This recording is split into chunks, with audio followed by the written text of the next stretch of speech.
Rikthimi i një njeriu që besohej i vdekur. Ka njerëz që kthehen në shtëpi pas ditësh, javësh, a muajsh largimi. Disa të tjerë kthehen pas viteve.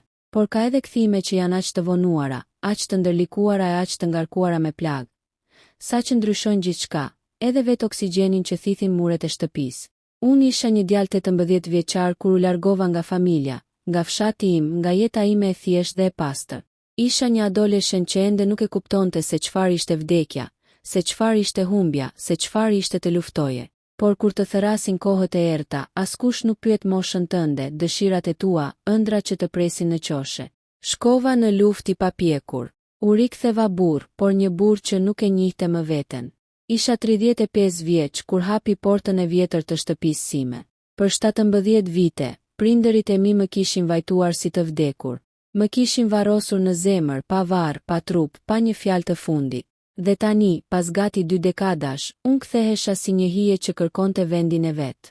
Por me kohë e kuptova se rikthimi i një njeriu të humbur nuk është kur vetëm një taksim. Ai është një tronditje, një orë tek i heshtur ndryshimesh, një hapje plagësh që kanë qëndruar shumë kohë të mbyllura. Historia ime fillon pikërisht atë ditë kur u shfaq në portën time. Ditën kur nëna ime u rrëzua në mes të oborrit duke bërtitur emrin tim, sikur po shihte një fantazm. Dhe ndoshta në një farë mënyre, po shihte vërtet një të tillë. 17 vite mungesë. Rrugës për në fshat, ecja duke mbajtur çantën e vjetër ushtarake mbi shpinë. Ajo çantë ishte vetmja gjë që më kishte mbetur nga jeta ime e mëparshme. Gjithçka tjetër ishte gëlltitur nga lufta. Rrobat ushtarake, qepjet e grisura, shenjat të plumbave që kur nuk më kishin prekur trupin, por i kishin kaluar pranë si fishkëllima të vdekjes, gjithçka ishte aty. Dhe unë i mbaja me vete, jo se më duheshin, por se ishin e vetmja dëshmi që nuk kisha fantazuar gjithë ato vite. Rrugët kishin ndryshuar. Fshati ishte rritur, disa shtëpi ishin rënuar, të tjera të sapongritura. Disa fytyra më dukeshin të njohura, por asnjëri nuk më dallonte mua. Mjekra e rritur, sytë e lodhur, rrudha që nuk i kisha në moshën 18 vjeçare. Të gjitha këto më bënin një i huaj në vendin tim. Isha gati të kthehesha mbrapsht. Gati të mos trokisja fare. Ndoshta ishte më lehtë të lija gjithçka siç ishte. Ata të mendonin se isha i vdekur, unë të mbetesha një fantazm pa zë. Por pastaj pash shtëpinë. Shtëpia e vjetër me muret prej guri, me dritare që prindërit i lyenin çdo pranverë. Obori me pemën e vjetër të qershisë që unë kisha ngjitur qindra herë kur isha fëmijë. Pusi në cep, ku dikur vrapoja të merrja ujë me kovën e hekurt. E gjithë jeta ime ishte përpara syve të mi. Dhe unë po dridhesha. 2 nëna që më njohu pa më parë. Mora frymthell dhe hapa portën. Ajo kërciti, po aq rënd sa dikur kur dilja vonë natën, duke shpresuar të mos gjoja babain. Ndjeva aromën e tokës së lagur, erën e barit që fërkohej me skëmbëve të mia. Hodhi një hap përpara, dhe e pash nënën. Në fillim nuk më njohu. Ishte ulur në obor te tavolina e vogël prej druri, duke zgjedhur fasule. Flokët e saj, dikur të zeza si nata, tashmë ishin kthyer gri, po thuaj të bardha. Duart i dridheshin lehtë, duar që unë i mbaja mend të forta, të palodhshme. Mirdita, i thash me një zë që mu duki huaj edhe mua vet. Ajo ngriti kokën. Syti kishte të lodhur, por në momentin që më pa, u zmadhua, u hapën si 2 pasqyra që kapnin një dritë të papritur. Më shikoi për disa sekonda. 1, 2, 3. Dhe pastaj fasulja i ra nga duart. Jo, përshpëriti. Jo, nuk është e mundur, zëri i saj u thye, u bë një lloj gulqimi. Mami, i thash. Jam unë. Ajo u ngrit me një herë. Edhe pse lëvizjet e saj ishin të ngadalta, brenda tyre kishte një forcë të padukshme. U afrua me hapa të vogla, sikur kishte frikë se mos më prek dhe zhdukem. Ishte gati 1 metër larg meje, kur papritur sikur diçka brenda saj u këput, u shem në gjunjën e tokë, duke quar duart drejt fytyrës. Djalin tim e kam përpara. O Zot, më ke kthyer djalin. Bërtiti ajo me një tingull që se kisha dëgjuar kur. As kur isha fëmijë, as kur qaja në gjoksin e saj. U përkula dhe e mora në krahët e mi. Ajo më preku fytyrën, mjekrën, flokët, duart, si një njeri që kërkon të sigurohet se sendi i çmuar nuk është një ëndër. Ku ke qenë, bir? Ku ke qenë gjithë këto vite? Zëri i saj ishte i thyer, i lodhur, por plot dashuri. Jam gjallë, mami. Jam gjallë. Ajo qante. Unë qaja. Lotët e saj përziheshin me të mit. Pikërisht si dikur kur më mbante në krah. Dhe për një qast, edhe 17 vitet e humbura u shkrin në ajër. 3. Babai dhe heshtja e tij e rëndë. Nëna më mori për dorë dhe më tërhoqi drejt derës së shtëpisë duke bërtitur emrin tim, me një gëzim që përzihe me pani. Do t'i bjerë të fikët babait tënd, përshpëriti ajo, ndërsa më tërhiqte brenda. Babai ishte brenda në dhomën e ndenjes, mbi një karrige të vjetër, duke ngrohur duart afër sobës. Flokët I kishte zbardhur krejt. Shpatullat I ishin rrëzuar, si të një njeriu që kishte bartur shumë bara.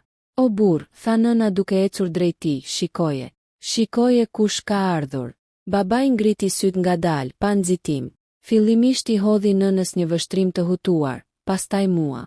Unë ngrit në këmbë. Syt I kishin mbetur të hapur, por pa shprehje si dy dritare të boshatisura. Kush je ti? Më pyeti. Ajo pyetje më preku më thellë se çdo plumb që kisha parë ndonjëherë. Jam unë, baba, jam djali yt. Ai mori frym thellë, pastaj lëvizi 3 hapa drejt meje. Më shikoi nga lart poshtë si të donte të më njihte me aromë, me siluet, me lëkurë, me gjithçka. Dhe papritur, syti u mbushën me lot që ralli kisha parë kur isha I vogël. Ai u afrua edhe një hap drejt meje. Dhe më goditi me grusht në gjoks. Pse nuk u ktheve? Bërtiti. Pse? Pse na le të varrosim? Pse na le të qanim për një kufom që nuk ekzistonte? Grushti nuk më dhembi, por zëri I tij më shpoi shpirtin.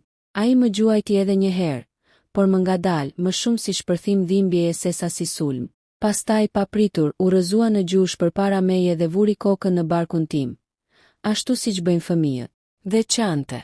Të kam kërkuar për vite të tëra, përshpëriti ai. Të kam kërkuar në çdo vend. Të kam pritur. E kur më thanë se ishe vrar, unë vdiqa bashkë me ty. E vendosa dorën mbi kokën e tij. Jam këtu tani, baba. Jam gjallë. Nuk jam larguar nga ju. Lufta më mori, jo ju. Ai ngriti kokën dhe me slotëve buzëqeshi për herë të parë. Mirë se u ktheve, bir. Asnjëherë nuk e kisha dëgjuar kaq të sinqert atë fjali. 4. Shtëpia që s'ishte më e imja. Pasi përqafime dhe lotët pushuan pak, u ula në dhomën time të vjetër. Çdo gjë duke e pandryshuar, por në të vërtetë, isha unë ai që kisha ndryshuar aq shumë sa nuk njihja më as gjërat e mia. Dera kërciti e vjetër si dikur. Në qoshe ishte ende rafti ku kisha librat e shkollës së mesme. Në mur ishte ngjitur një vizatim që kisha bërë kur isha 14 vjeç. Krevati I vjetër me 2 shek të dobët ishte aty. Mbulesa e vjetër me lule të vogla të verdha, e njëjta që kisha lënë kur u largova. Por dhoma nuk ishte më e njëjtë. Ajo ishte bërë një muze e së shkuarës. Nëna më përqafoi sërish. Ke kam ruajtur gjithçka. Çdo gjë që ke prekur, tha ajo. Pastaj më pa në sy. Por ti nuk je më ai djalë që ishe. Nuk jam, mami e pranova. 5. Fqinje që pan të ngjallurin. Nuk kaluan as 2 orë dhe lajmi u përhap në të gjithë fshatin. Një grua bërtiti nga rruga. Ktheu djali I Filipes. Ai që ka 17 vite I vdekur. Ai u kthye. Dera e oborit filloi të trokiste, njerëzit vinin një nga një. Disa nga kurioziteti, disa nga gëzimi, disa nga mosbesimi. Të gjithë donin të më shikonin, të më preknin, të më pyesnin. Je ti vërtet ai? Më pyeti një burr I moshuar. Po, un jam. E pas kam bërë zotin pjesë të mrekullive sot, tha ai duke shkundur kokën. Por pati edhe njerëz që më shikonin si të isha një fantazm që nuk u duhej të ngjallej. Sidomos ajo. Fqinja jon që dikur e kisha konsideruar si hall. Nëna më përshpëriti. Mos e vërre. Ajo kur nuk besoi se ti ishe vdekur. Por as nuk e priste që do të ktheheshe gjallë. Por shikimi I saj nuk ishte vetëm mosbesim. Ishte frikë. Dhe unë ndjeva në qast se kthimi im nuk ishte thjesht një histori gëzimi. Dikush tjetër, diku nuk donte që unë të isha kthyer. Gjithë mbrëmjen e asaj dite, dera jon nuk pushoi së trokituri. Fqinjë të vjetër, njerëz që mezi I mbaja mend. Edhe disa që nuk I kisha parkur më parë, të gjithë vini me kureshtje, me pyetje, me lot gëzimi apo me dyshim në sy. Por kishte diçka të çuditshme te fytyrat e tyre. Gjithsecili gëzohej, por njëkohësisht më vështronin sikur mbaja ndonjë përgjigje që ata prisnin prej vitesh. Sikur ardhja ime ishte një qeles që hapte një derë të errët, të cilën të gjithë mendonin se ishte mbyllur përgjithmonë. Është mrekulli, tha një grua e moshuar. Po ndoshta do të dalin edhe të vërtetat të tjera tani. E thot me një ton të butë, por unë e kuptova. fshati ishte plot sekrete dhe kthimi im kishte trazuar diçka që duke e fjetur. 2 Monika, fqinja që uli sytë. Por më i çuditshmi ishte shikimi i Monikës. Ajo ishte fqinje prej vitesh, një grua që e mbaja mend gjithmonë të përkushtuar pas familjes, një njeri qetë. Kur hyri në obor, i mbante duart të lidhura para barkut, sikur kishte frikë të më shihte. Mirë se u ktheve, bir, tha me një zë që dridhej. Faleminderit, hall Monik, ju përgjigja. Ajo ngriti vetëm për një sekond syt drejt meje.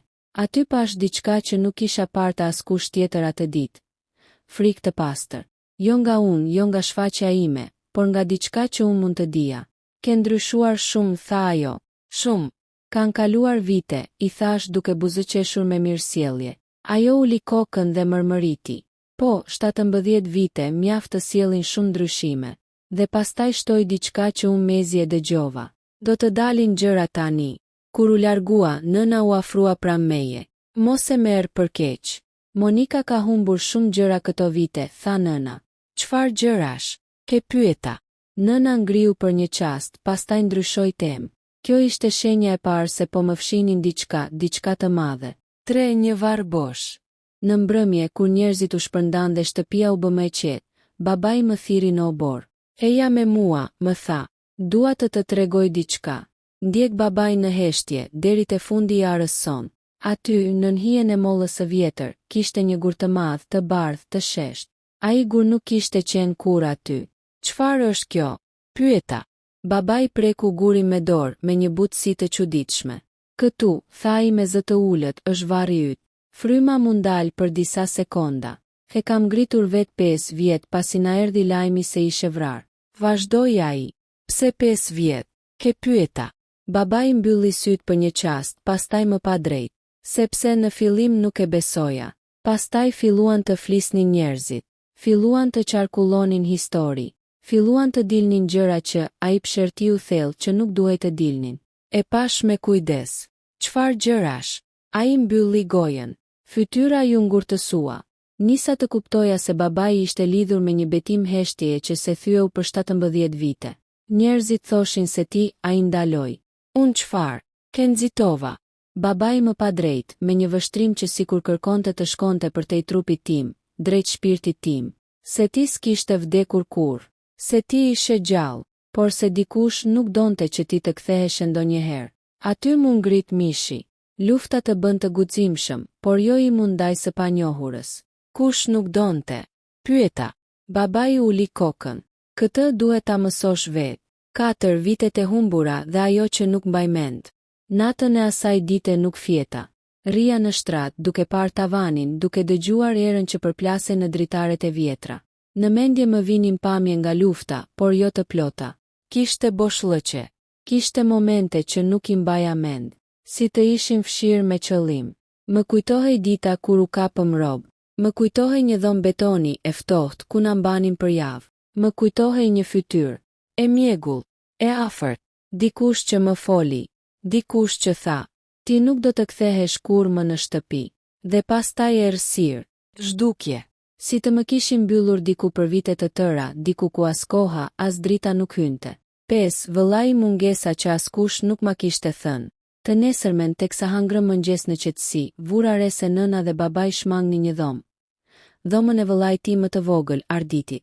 Unë ngrita vetullën. Ku është Arditi? Pyeta me ton të butë. Nëna me njëherë uli syt.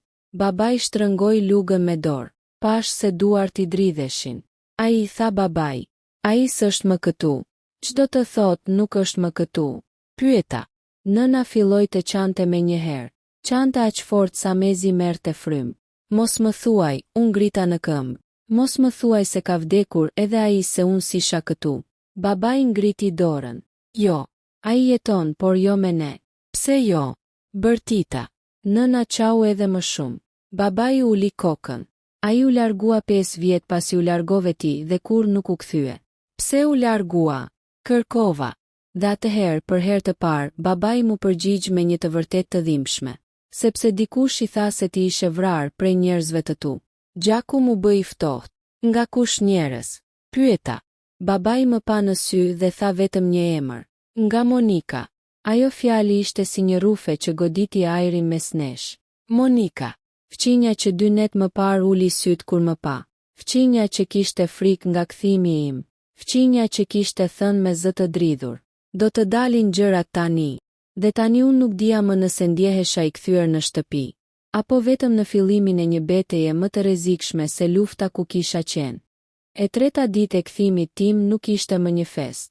Ajo u bë një lloj heshtje e rëndë, një heshtje që dukej sikur vinte nga çdo mur i shtëpisë, nga çdo ecje e prindërve në përdhoma, nga çdo frymëmarrje e tyre. Tani e dija. Vëllai im ishte larguar për shkak të një gënjeshtre që kishte lidhje me mua, me vdekjen time dhe me Monikën. E dija gjithashtu se fshati fshehte diçka të madhe. Dikush, diku kishte bërë një krim, jo një krim të zakonshëm, por një krim heshtjeje. Një krim që kishte për qëllim ta zhdukte emrin tim përgjithmonë. Mendimi i parë që më gërvishti shpirtin ishte se kush përfitonte nga vdekja ime, dhe mendimi i dytë, ku ishte Arditi, çfarë kishte dëgjuar, çfarë kishte parë, çfarë kishte larguar përjetësisht. Vendosa të mos ja lejoja vetes të qëndroja në errësirë. Atë natë, sa po perëndoi dielli, dola nga shtëpia dhe shkova drejt portës së Monikës. 2 porte hapur, fytyrë e zbet. Porta e saj ishte gjysmë e hapur. Edhe pse nata ishte ftohtë. Era e natës fuste brenda një aromë të rëndë, të vjetër, sikur shtëpia e saj nuk ishte ajrosur prej ditësh. Trokita lehtë. Hyru u dëgjua zëri i saj. Zë i thatë, i plakur nga frika. Hyra brenda. E gjeta ulur në një koltuk të vjetër, me duart në prehrin e saj, të shtruara si 2 copa letre. E dija që do vije, tha ajo pa më parë. Pse e dije? Ke pyeta. Ajo ngriti syt. Ishin të përskuqur nga lotët e pashplar, të thellë, të frikshëm. Sepse kthimi yt është shenja që nuk mund të fshihet më asgjë, dhe unë kam qenë pjesë e asaj që është fshehur. U ula përballë saj, pa thënë asnjë fjalë. Në fytyrën time s'kishte zemërim. Kishte vetëm pritje. Ajo mori frymë thellë dhe gishtërinjtë e saj filluan të dridheshin. Ti duhet të dish gjithçka, tha ajo, sepse vëllai yt iku nga ky fshat për shkak të një të vërtete që nuk duhet i vinte kurrë në vesh. 3 nata kur u zhduka. Ajo u ngrit nga koltuku, sikur duhej të lëvizte që të nxirrte fjalët nga gjoksi. Ti nuk u zhduke në luftë si gjithë të tjerët, bir, tha ajo. Ti u zhduke disa ditë para një ngjarjeje që ndryshoi gjithçka. U afrova fremës me të. Çfarë ngjarjeje? Ajo mbylli syt për një çast. Ditën e fundit para se të largoheshe, ti ishe tek mulliri i fshatit. Aty u pam për herë të fundit. Ti më the diçka që njerëzit nuk duhet ta dinin. Çfarë i kam thënë? Më ra zëri. Instinktivisht e dija që truri im kishte fshirë një pjesë. Monika më pa drejt në sy. Më the që kishe parë 2 burra nga fshati duke bërë pazar me mercenarët e luftës. Ti njihje. Ata të panë edhe ty. Dhe atë natë ty të zhdukën. Gjaku më mpiks në damar. Kush? Kërkova me zë të ulët, të ftohtë. Ajo ngriti gishtin tregues dhe pëshpëriti. Flamurin dhe Luanin. 2 vëllezër nga fshati ynë. 2 burra që gjithmonë kishin pasur para të pashpjeguara, të papritura. 2 burra që askush nuk i kishte ngacmuar kurrë, sikur ishin të shenjtë. Ata, vazhdoi ajo, nuk donin që të zbulohej e vërteta. Ata donin të zhdukesh, të mos ktheheshe kurrë. Dhe ti e dije këtë. Ke pyeta. Ajo uli kokën. Po, e dija. I pash edhe unë atë natë, por kisha frikë të flisja sepse ata më kërcënuan. Më thanë se nëse hapja gojë, do t'i ndodhte gjë e keqe djalit tim. Dhe djalin tim e kam rritur e vetme. E kuptova frikën e saj. Jo fajin, por frikën. Po pse i the vëllait tim se unë kisha vdekur? Ke pyeta me zë që shpërthente dhimbje. Monika u drodh. Unë nuk desha, tha ajo. Por kur erdhi lajmi zyrtar se ishe vrar, erdhi flamurit e shtëpia ime. Më tha ti tregoja vëllait të një histori tjetër se ti ishe vrar jo në luftë. Por sepse zëri ju pre sepse kishe tradhtuar shokët. Unë ngrita në këmbë. Ajo histori ishte më e ulta që dikush mund të trillonte. Ai donte t'i kthente të gjithë kundër teje, të fshinte veten nga çdo dyshim. Dhe kur unë i tregova Arditit, ai u çmend. Ai nuk ta fali kurrë atë që nuk e kishe bërë. Ai më tha një fjali që se harroj kurrë. Monika imitonte zërin e vëllait tim, të lënduar. Unë nuk jetoj në një shtëpi ku ka ekzistuar një tradhtar. Më mirë të iki nga këtu. Dhe iku. E lash që lotët e Monikës të binin. I meritonte. Por zemra ime po qahej. 4. E vërteta që fshati e di, por nuk e thotë. A e din të tjerët këtë? Pyeta. Ajo më pa me sy të skuqur. Po. Gjysma e fshatit e di, por askush nuk flet. Ata të dy vëllezërit kanë para, pushtet, lidhje me njerëz që nuk duhen prekur. Ata janë friksuar të gjithë. Po prindërit e mi? Pyeta. Prindërit e tu, Monika përshpëriti e din pjesërisht. Ata kanë dyshuar, por e kanë mbyllur gojen që të mos digjnin fshatin në mes. Dhe kthimi im tani çfarë nënkupton? He pyeta duke i qëndruar fare afër. Ajo më pa me një frikë të pastër. Nënkupton se e vërteta do të dalë, dhe dikush do përpiqet të zhduk edhe një herë. Zëri i saj u bëthi. Ky fshat nuk të do gjallë, jo të gjithë. 5. Fjalët e fundit të Monikës para se të ikja. Dola nga shtëpia e saj mbledhur në vetvete. Duke menduar se si 17 vite mungesë ishin të lidhura me 2 emra dhe një sekret. Por para se të mbyllja derën, Monika tha, je më i fortë se ata tani, por mos beso askënd. Edhe ata që buzëqeshin ditën mund të jenë ata që ndezin zjarin natën. Unë dala. E pash drejt. Ku është vëllai im? Ajo tundi kokën. Nuk e di. Iku natën. S'la asgjë pas. Asnjë letër. Vetëm fjalën që nuk do të kthehej kur më. Dhe pastaj shtoi. Por nëse kthehesh ti, ai do të ndjej. Vëllezërit e njohin njëri tjetrin. Zemra ka kujtesë që truri nuk e ka. Mbylla derën dhe dola në natë. Aty ku errësira dukej më e butë se e vërteta. Era e mëngjesit kishte një të ftohtë të butë. Si ajo lloj freskie që të kujton se jeta vazhdon pavarësisht se çfarë ndodh brenda zemrës së njeriu. Kur dola nga dhoma e miqve, ku kisha kaluar natën për herë të dytë që nga kthimi im, ndjeva një heshtje të peshësuar në korridor. Shtëpia nuk ishte më si më parë. Edhe pse përpiqesha ta helmoja vete me optimizëm, çdo mur, çdo derë, çdo mobilje dukej se mbante një histori që unë nuk e kisha jetuar dot. Por sot ishte ndryshe. Sot kisha vendosur të flisja me baban. Jo si ushtar, jo si djali kthyer nga vdekja, por si njeri që kërkonte përgjigje. Dhe falje. E gjeta ulur në verandë. Kishte ndezur kafen e tij të fortë dhe po e përziente me një lugë metalike që përplaste skajin e filxhanit me një tingull të thatë. Nuk më pa me një herë. Ose bëri sikur. Nuk e dallova dot. Mirë mëngjes, i thash me zë të ulët. Luga ndaloi. Ai uli kokën për një moment dhe më pas, ngadalë, u kthye nga unë. Mirë mëngjes, më tha pa buzëqeshur, por pa shpërsinë një ditë më parë. U ula përballë tij pa pyetur. Nuk munda të flas me një herë. Ndjeva sikur fjalët më ishin futur në një qese plastike të lidhur fort që refuzonte të hapej. Dua të flasim, thash më në fund.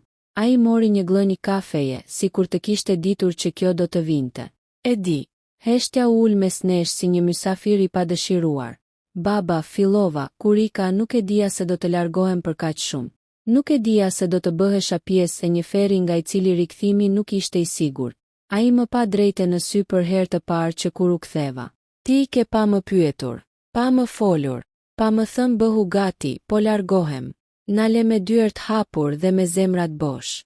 Dhe pastaj na dërguan lajmin se kishe vdekur. Zëri i tij u drodh dhe unë pash diçka që kur nuk e kisha parë. Lot në sytë e babait tim. E di, përshpërita. E di që ju plagosa, por nuk e zgjodha luftën. U thirra si të gjithë djemtë e moshës sime. Edhe unë jam thirrur dikur, më ndërpreu ai, por nuk lash kur familjen pa një fjalë. Ti ishe vetëm 18. E isha foshnjë, mendova, por nuk e thash, sepse e vërteta ishte se atëherë ndihesha burr. Tani, pas 17 vitesh, kuptoja sa fëmijë kisha qenë. Do të doja të kthehesha më herët, i thash. Nuk mundja. Ra një avion. U plagosa. Më dërguan në një kamp ku nuk kishte as emra, as dokumente. Askush nuk dinte kush isha. Dhe kur fillova të flisja, askush nuk më besoi. Babai u uli sy. Menduam se kishe vdekur. U ndjeva sikur dikush më rrëzoi një thik të mprehtë mes brinjëve. E di, përsërita. E varrosëm fotografinë tënde. Ai gulqoi. E vendosëm një gur. Më fal që nuk isha aty ta prisja kthimin tënd, por unë ta mbylla derën brenda vetes. Nuk kisha çfarë të prisja më. Aty e kuptova. Babai im kishte jetuar 17 vite duke u përpjekur të mos ndihej tradhtuar nga vdekja ime. Nuk dua më arsyetime, vazhdoi ai. Dua vetëm të di nëse e kthyer vërtet.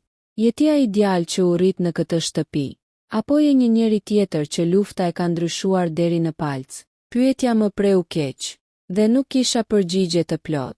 Jam i njëjti në zemër, thash më në fund. Por, po, jam ndryshuar. Kam parë gjëra që nuk do t'i harroj kur, dhe kam mësuar të mbijetoj edhe kur nuk doja. Babai mbylli syt për disa sekonda që dukej si vite. Kur i hapi, pash një dritë të re aty. Jo falje e plot, por hapje. Atëherë tha but, hajde me mua. Ngriu. Nuk prisja fjalë të tilla. Mendova se do të më thoshte të largohesha, të rija në distancë, të mos e turbulloja më qetësinë e familjes. Ku? Pyeta. Ai u ngrit ngadalë, sikur vitet I rëndonin ende mbi supe. Atje ku menduam se ti ishe prehur për 17 vjet, ndjeva një therrje të ftohtë në zemër. Varri im, varri I një njeriu të gjallë. S'dihej kush ishte më I frikshëm. Të shihja vendin ku kisha vdekur, apo të përballesha me boshllëkun e asaj gënjeshtre që jeta u kishte detyruar t'i besonin. E ndoqa pas babait pa folur. Në kopshtin pas shtëpis, pas një peme të vjetër qershie, pash gurin. Ishte I thjesht, pas një datë, vetëm me emrin tim. Emri im I gdhendur, I vdekur. Për 17 vite. Nëna u shfaq në derë. Kishte një shall të hedhur mbi supe, fytyra e saj kishte atë vajin e heshtur që vetëm nëna din të mbajnë brenda. A mundem? E pyeta. Ajo nuk foli, vetëm hapi krahët. U futa aty dhe për herë të parë që nga kthimi im, ndjeva se po kthehesha vërtet në jetë. Tek ajo, tek ai, tek shtëpia. Babai më erdhi pas, qëndroi për një moment larg. Pastaj ngadalë vendosi dorën mbi supin tim. Një gest I vogël, por I madh si një ure ndërtuar mbi humner. Je kthyer, tha. Dhe kjo herë është e hënshme. U ktheva tek varri im dhe u ula në gjunjë. Preka gurin. Ishte I ftohtë, por duart e mia nuk ishin më ato të një ushtari të humbur. Tani ishin duart të një njeriu që po rilidhej me botën. Më falni, pëshpërita duke ju drejtuar atyre 2 njerëzve që kishin qarë për mua çdo natë. Më falni që u ktheva shumë vonë. Nëna u afrua pranë meje dhe më preku shpatullën. Nuk ka rëndësi koha, bir, tha ajo me një zë të butë që më mblodhi shpirtin. Rëndësi ka që je gjallë, që je këtu, që unë mund të prek. Dhe ashtu, mes një varri që s'ishte imi dhe një familje që ishte gjysmë e thyer, gjysmë e rilindur. Kuptova se kthimi im sapo kishte filluar. Dita e kthimit të vërtet nuk erdhi me zhurmë, nuk erdhi me fest. Ajo erdhi me heshtje dhe me një ndjenjë të rëndë që të tërhiqte drejt së shkuarës që nuk mund ta ndryshoje. Por ishte një ditë që do të shënonte fundin e një kapitulli të gjatë dhe fillimin e një tjetri. Kapitull ku çdo sekond kishte rëndësi. Ku çdo hap do të tregonte kush isha. Kush ishte familja ime dhe çfarë do të bënim për të mbrojtur atë që kishim humbur. 1. Sinjalet e para të kthimit të vëllait. Nata kishte rënë, por nuk kishte qetësi. Era e ftohtë e dimrit futej në shtëpi përmes dritareve të vogla, duke I bërë flakët e sobës të dridheshin në mur. Ndonë se isha kthyer tashmë mes familjes, zemra ime nuk ishte qetësuar. Një pjesë e imja kërkonte të dinte se ku ishte vëllai, Arditi. Çdo informacion I Monikës më kishte bërë më të bindur se ai nuk ishte larguar rastësisht. Largimi I tij kishte qenë rezultati një frike, një ndjekje të fshehur që askush nuk kishte guxim ta përmente hapur. Papritur, dera e oborrit u hap me një zhurmë të lehtë. Një hije u duk në dritën e dobët të llambave. Zemra më rrihte fort. Ndonë se nuk kisha parë ende fytyrën e tij, instinkti më thoshte se ai ishte aty. Dhe nuk gabova. Gjoni, dëgjova një zë të dridhur. U kthye dhe atje qëndronte vëllai im, Arditi. Kishte rritur paksa flokët, por syt ishin të njëjtë. I mbushur me dyshim, me frikë, me dhimbje të ngulitur gjatë gjithë këtyre viteve. Ai duke I lodhur, I ndar nga vetja, si dikush që kishte bartur një bar të rënd për një kohë të gjatë. Ardit, bërtita, por pa nxitim. Nuk mund të vrapoja drejt tij. Duhet të kuptoja, duhet të ndjeja. Ai më pa nga larg, fytyra e tij e ngrirë, sytë e gjerë. Nuk besoja se do të shihja gjallë, tha ai, gati duke qeshur me zë të dridhur, por lotët nuk I ndalnin rrjedhën. I afrova ngadalë, duke ndjer atë frikë të fshehtë që ai kishte mbajtur brenda. Nuk kishte nevojë për shumë fjalë. Një përqafim I gjatë I rrëmbeu të dy, duke thyer heshtin që kishte mbajtur 17 vite. 2. Përballja me Monikën dhe 2 vëllezërit. Pas disa minutash, vendosëm të flisnim në dhomën e ndenjes. Unë, babai, nëna, Arditi dhe një heshtje që rëndonte mbi të gjithë ne. Monika nuk ishte larg. Ishte ulur në një karrige pranë dritares, duke ecur me sy drejt rrugës, sikur po përgatitej për diçka që nuk mund ta ndalte. Ata nuk do të lënë rehat, Johnny, tha ajo me një ton të ulët. Flamuri dhe Luani. Ata nuk kanë harruar. Arditi u ngrit nga koltuku. Zëri i tij ishte i ashpër, i vendosur. Çfarë keni bërë të gjithë këto vite? Pyeti. Pse më ndihmua të besoja se ai ishte i vdekur? Ai tregoi mua me gisht. Dhe pse më lanë të ikja nga fshati? Ne heshtëm. Nuk kishte asnjë përgjigje të thjesht. Babai më preku supin. Sepse nuk mundëm të rrezikonim jo vetëm Johnin, por edhe ty, bir. Ata do të kishin bërë gjithçka për të mos lejuar kthimin e tij. Dhe ti nuk duhet të kishe përfituar nga një gënjeshtër që mund të shkatëronte, tha ai. Arditi hodhi një hap prapa dhe mori frymthell. Sytë e tij ishin të mbushur me një dhimbje të heshtur. Tani është koha që e vërteta të dalë. Nuk mund të jetojmë më në gënjeshtra. Flamuri dhe Luani duhet të përgjigjen, tha ai. Dhe aty kuptova se vëllai im kishte ndryshuar gjatë këtyre viteve. Nuk ishte më fëmia që ikte i frikësuar. Ishte një njeri i vendosur për të marrë drejtësi. 3. Ndërhyrja e papritur e vëllezërve. Papritmas, dera e oborrit u hap me forcë. Ishin ata, Flamuri dhe Luani, dy vëllezër të fuqishëm që kishin mbajtur një frikë të fshehur mbi të gjithë fshatin për dekada. Ata qëndruan pak, duke vështruar secilin prej nesh. Sytë e tyre ishin të ftohtë dhe të vendosur, por edhe të pasigurt. Kthimi ynë i kishte marrë duke u penguar. Ju mendoni se mund të bëni çfarë të doni këtu, tha Flamuri, zëri i tij i thellë, duke shtrirë dorën drejt Arditit. Por kjo histori nuk ka përfunduar. Arditi ngriti kokën, pa lëvizur. Zëri i tij ishte i qetë, por i fuqishëm.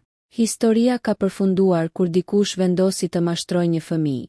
Dhe tani është koha që drejtësia të dalë. Në atë moment, ndjeva se lufta ime nuk ishte qenë kur jashtë vendit. Lufta ime sapo kishte filluar brenda shtëpisë, mes njerëzve që kisha dashur dhe njerëzve që kishin dashur të më shihnin të zhdukur përgjithmonë. 4. Rikthimi i së kaluarës dhe përgatitja për të ardhmen. Familja jon u mblodh në obor. Të gjithë e dinin që nuk kishte kthim pas. Vëllai im, i rikthyer nga frika dhe gënjeshtra, ishte këtu. Unë isha këtu. Prindërit kishin vuajtur pafund, por tani ishin të përqendruar në mbrojtjen tonë. Monika na shikonte me një përzierje frike dhe lehtësimi. Ajo dinte shumë, por nuk ishte më ajo që mund të ndalonte kthimin ton. Ajo na dha një sinjal. Jeta jon nuk do të ishte më e njëjtë, por së paku nuk ishim më të vetëm. Dy vëllezërit Flamuri dhe Luani qëndronin larg, por një gjë ishte e qartë. Lufta mes së vërtetës dhe fshehtësisë kishte filluar, dhe ne nuk do të dorëzohemi, sepse tani kemi njëri tjetrin, sepse tani kemi familjen, sepse tani kemi të drejtën të luftojmë për atë që na takon. Disa ditë pas kthimit të vëllait, atmosfera në fshat ndryshoi. Nuk ishte më e qetë, por nuk ishte më e frikshme. Të gjithë e dinin se e vërteta po dilte dhe çdo hap, çdo fjalë, çdo sy që ndiqte dik, ishte pjesë e një loje të madhe që nuk mund të shmangej. Përballja me dy vëllezërit. Flamuri dhe Luani qëndronin në obor, larg shtëpisë, por gjithmonë të vëmendshëm. Isha i vendosur, nuk do të ikja më, nuk do të fshihesha më. Arditi dhe unë e dinim se çdo hap duhej bërë me kujdes. Por vendosmëria jonë ishte e qartë.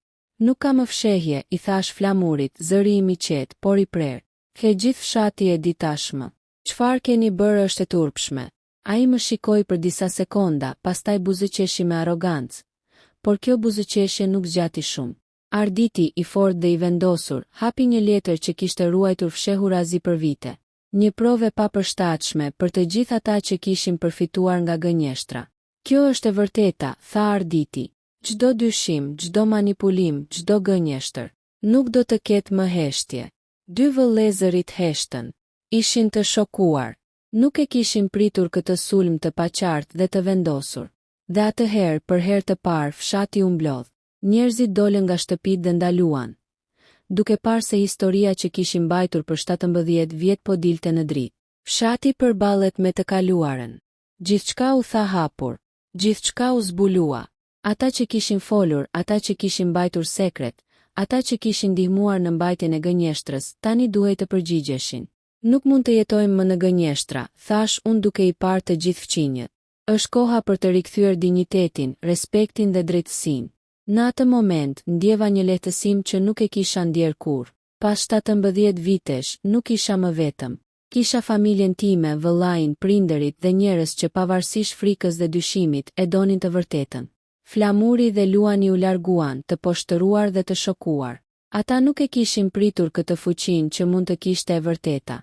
Dhe ishte më e fuqishme se çdo frikë, çdo kërcënim, çdo manipulim. Rilindja e familjes. Pas përballjes, gjërat filluan të ndryshojnë. Arditi u kthye në shtëpi, pranë nesh me një buzëqeshje të re, të qetë, të lirë nga frika që kishte mbajtur. Nëna dhe babai ndjeheshin të rilindur. Të gjitha këto vite vuajtje dhe frikë u zëvendësuan nga një ndjenjë forcë dhe uniteti.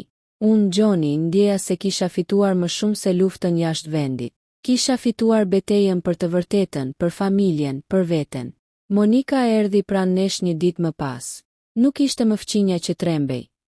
Ishte gruaja që kishte ndihmuar në mbajtjen e fshehtësisë. Por tani ishte pjesë e zgjidhjes. Ajo më shikoi, më buzëqeshi dhe tha: "Kthimi yt ka bërë më shumë se që prisja. Të gjithë kemi mësuar diçka nga kjo histori, se e vërteta gjithmonë del në dritë. Një fillim i ri." Në oborrin e shtëpisë, të gjithë bashk, ndjejmë diçka që nuk e kishim ndjer kurrë. Qetësinë pas tuhis. Nuk ka më frikë, nuk ka më gënjeshtra. Vetëm e vërteta dhe mundësia për të ecur përpara. 17 vite mungesë, 17 vite heshtje, 17 vite sekrete tani janë pas nesh. Dhe jeta fillon sërish. Kjo është historia ime. Historia e kthimit, e të vërtetës, e luftës që vazhdoi edhe pasi pushkët u heshtën. Historia që tregon se pavarësisht sa gjatë zhdukem nga sytë të dashurve, zemra dhe e vërteta gjithmonë gjen rrugën për të rikthyer atë që është humbur. Në fund, familja është më e fortë, fshati më i ndërgjegjshëm dhe unë, Gjoni, i gjallë dhe i lirë, mund të shoh përpara me besim.